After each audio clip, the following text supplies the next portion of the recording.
Ito sa Santolan, Pasig. Uy, malapit-lapit lang. 32. Dalawa po ang anak at may kinakasama. Pahinante ng truck.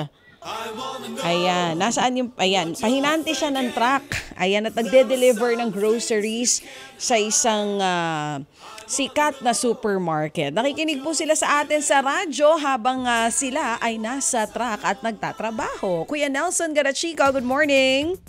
Good morning po, Ma'am Cha, DJ Sidfight. Sige, DJ Ted Filon. Okay. Kinakabahan si Kuya. Walang problema. Okay lang yan. Naiintindihan ka namin. Nandito lang sa gilid ko si DJ Ted Filon, ha? O, ito na nga. Sige. Kuya Nelson, gaano na po kayo katagal nakikinig sa programa?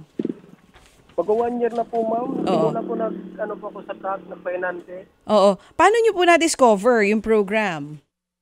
Naano ko po, ma'am, bawat pag naglilipat-lipat po ako ng channel, nababasa ko po, naririnig ko yung boses niyo po at saka kay Sir Ted. 92.3 True FM po, Radio 5 po. Tapos simula noon, hindi mo na nilipat. Ako dito.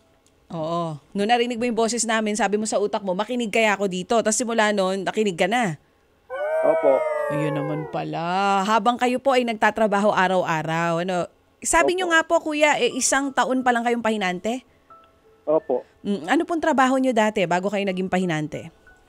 Ano po ako dati, ma'am, sa Laguna, dun sa Camilla po, kay Bilyar. Ano pong trabaho nyo doon? Ano po? Construction din po. Construction worker. Napagod na po kayo sa pagko-construction, Kuya? Kaya sobra po, ma'am. Oo. At least dito, parang mas stable po yung kita ninyo. Kung sa isang linggo din po, mayroong kalakasan. Pero tulad po ngayon, dumanas po yung inventaryo, mahina po yung biyahe namin. Humina po ang inyong biyahe nitong ang kinakasama mo dyan. Ito po nga kinakasama ninyo, 2 anak ninyo, at ilang pong taon yung mga bata? Yung panganay ko po, ma'am, 3 years old. At saka yung pangalawa ko po, magto 2 years old po. Mga bata pa August po. 28 po. Oo. Taga dito po talaga kayo sa Pasig o galing po kayo sa ibang probinsya? Galing po sa ibang probinsya, dayuhan lang po kami dito sa Manila, ma'am. Saang probinsya po at kailan po kayo nagsimulang manirahan dyan sa Pasig? Sa Pasig po, ma'am, umabot na po ako ng 9 years. Bago yung kinakasama ko po, magsi 6 years na po kami.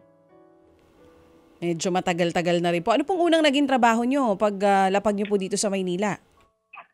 Agad po, ma'am. Nagpahinante agad po ako sa truck ng pangalan ng truck Benintes po. So bali palipat-lipat po kayo kung saan mas okay ang kita. Magpapahinante, magko-construction. Ngayon nga po, pahinante po ulit kayo. So itong tinitirhan nyo, Kuya, dyan sa Pasig, magkano po ang renta nyo po dyan? 3.5 po ang 1 month, ang monthly po. Kinakaya naman po? Sa una po, kinakaya ko po. Dubuhat po ng dinas mo po ng bunso kong anak, nabuhusan po ng tubig ng December lang po. Nagkabaon-baon po kami sa utang dahil po sa pambili ng mga gamot ng anak ko po. Ano po ulit yung edad ng bunso, Kuya? Nabanggit nyo kanina? 1 year old po. Magto 2 years old na ngayong August 28 po. Ano po nangyari noong December? Okay lang po ikwento nyo? Nabuhusan po ng mainit na tubig, ma'am. Sino po nagbabantay sa kanya noon? Nakapatong po dun sa misa, pang paligo po nila. Yung nanay niya po, inuna yung panganay ko, paligo. Hindi niya akalain na yung saksakan po ng heater, hinila ng bunso kong anak. Gumagapang pa lang po yun. Nahila, natapon po. Doon po kumalat sa sahig. Tapos pagulong-gulong po yung bunso ko. Saang parte po ng katawan tinamaan yung bata? Sa dibdib po pababa, kalahating paa po, puro paltos po lahat, pati yung ari niya ho. Gaano po siya katagal sa ospital nang dalhin nyo ng December, Kuya? Kulang-kulang po, mga 1 buwan po, ma'am. Nasa ICU po kami, ma'am. Sa ngayon po, naiuwi na po yung bata doon sa tinitirhan nyo sa Pasig at tuloy pa rin po doon sa pagpapagamot. Opo. Kamusta na po yung yung mga lapnos po niya, yung sugat niya galing po doon sa nangyari sa noong December? Kuya Nelson? Po. Kamusta na po yung sugat ng bata? Yung balat niya po, Sa awa po kamusta ng Diyos, ngayon? ma'am, okay na po ngayon.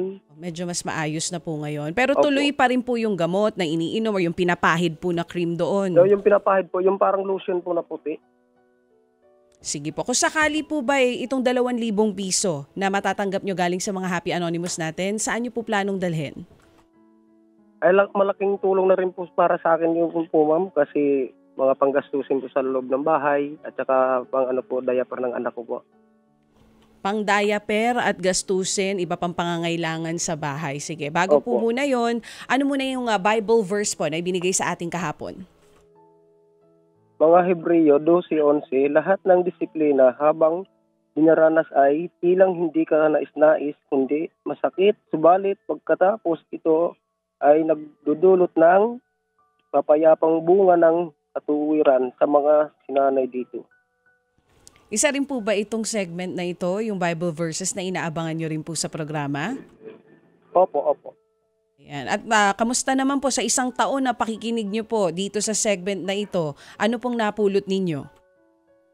Ang masasabi ko lang po dito sa talatang ito, binigyan man tayo ng pagsubok ng Panginoon, yun ay para sa bukin tayo, kundi gaano tayo titiwala sa Kanya. Pero pagdating ng pagsubok, bibigyan niya tayo ng lakas upang matagpuyan ito. So ito po ba mga Bible verse namin talagang tinatago nyo? Kasi parang nagbabasa ka ba ngayon, Opo. Kuya Nelson? Nagbabasa po ko, ma'am, kasi kinakabahan po ako. Oh, okay lang po yon. So, gaano nyo na po katagal ginagawa yung isi-save nyo yung Bible verse at gaano kayo Opo. sumusubok na sumali dito po sa segment? Sumabaybay po ako, ma'am, sa radyo, ng truck. Minsan pag nakaka-uwi po ako na madaling alas 3, alas 5 sa TV po, sa RPTV o 1PH po, TV. So halos isang taon nyo na rin pong sinisave yung mga Bible verses natin. Sige po, Kuya Nelson. Ngayong araw pong ito, bukod po dun sa, hindi lang 2,000 piso po ang tatanggapin ninyo, kundi 5,000 piso agad, Kuya Nelson. Thank you po.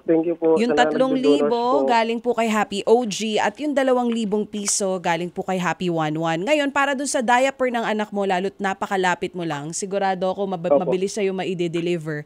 Huwag mo nang problemahin yung diaper, padadalhan ka namin dyan, ha? Para doon sa 2 anak mo. Thank you po. Oo, wag po sa akin, dito po sa mga Happy Anonymous po natin, Kuya. Ano pong plan? Thank you po sa nag-donate po sa mga Happy Anonymous po. Sige po, oo. Kuya Nelson? Po, Oo, ano nang plano mo dito? Kanina kasi 2,000 lang, ano? Eh dito sa 5,000 pesos, ano nang naiisip mong gawin dito? balak po sana maglipat ng bahay. Buhat po ng pinapalayas na po kami na may-ari ngayong 25. May balance pa po na 4 months. Ang sabi sa akin, pag hindi ko pa daw nabayaran, papabarangay daw po kami. Pagkatapos, kung hindi po daw kami aalis, mismo na po barangay magpapalis sa amin. So 4 na buwan na po kayo hindi nakakabayad, kaya hahanap po Opo. kayo ng bagong matutuluyan. Opo.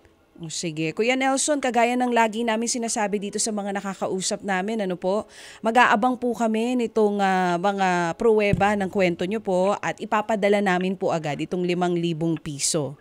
Kanina nabanggit mo, 3,500 yung renta ninyo po per month, Opo. tama po, Pero again, kagaya din ng sinasabi natin lagi sa mga nakakausap, hindi tayo mangangako. Pero kung sakali man, madagdagan po itong 5,000 piso, ay paaalam po agad namin yan sa inyo. Pero for the meantime, aabangan po namin yung pong mga litrato, video, nito pong 2 anak nyo, maging nung kinakasama nyo, dun po sa truck ninyo, kasama rin yung driver na katrabaho nyo.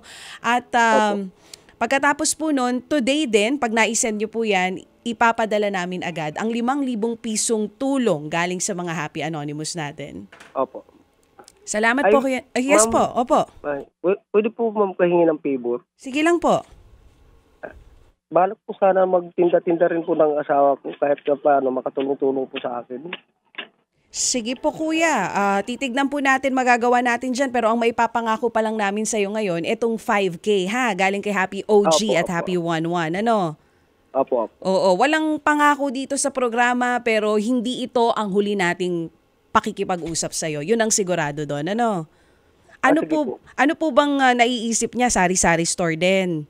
Yung maliliit lang po, katulad na pang araw-araw po na nabibili, katulad ng shampoo, Colgate, sabon, Sa O, mga pangangailangan po, mga suka, tuyo. O Yun sige, lang po, ma'am. titignan po natin ano. Pero itong 5,000 malaki to. Baka pwede nang pang simula ito para dun sa sari-sari store ha. Pag-usapan yung mag-asawa. Basta sa ngayon, Opo. ito ang siguradong matatanggap nyo, Kuya Nelson. Ano po? Opo. Maraming salamat. Yan nga po si Kuya Nelson Garachico mula po sa Santolan, Pasig City. Ayan, dating construction worker na ngayon nga po ay pahinante. Ted Filon at DJ Chacha. Ngayon, nasa Radyo 5, 92.3 News FM. Monday to Friday, 6 to 10 a.m.